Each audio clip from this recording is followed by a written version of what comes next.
Wake up, NOLA.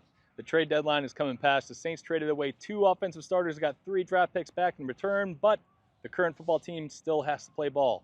My name is Luke Johnson, Saints beat writer for NOLA.com, and the Times-Picayune. Let's dive into this Week 10 matchup between the Saints and the Carolina Panthers. The last game of the year before the Saints take their bye. The big thing we're going to be watching out for this week is Tyler Shuck's second game as the Saints starting quarterback.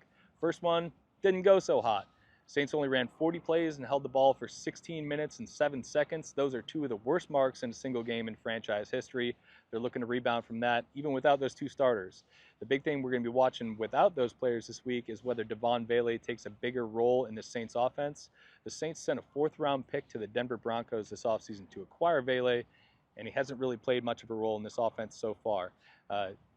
Only 5 catches on the year.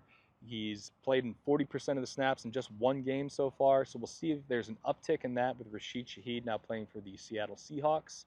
On the defensive side of the ball, big thing to worry about is Rico Dowdle. One of the better stories in the NFL this year. Signed a cheap free agent deal with the Carolina Panthers this offseason and has turned himself into one of the NFL's better running backs.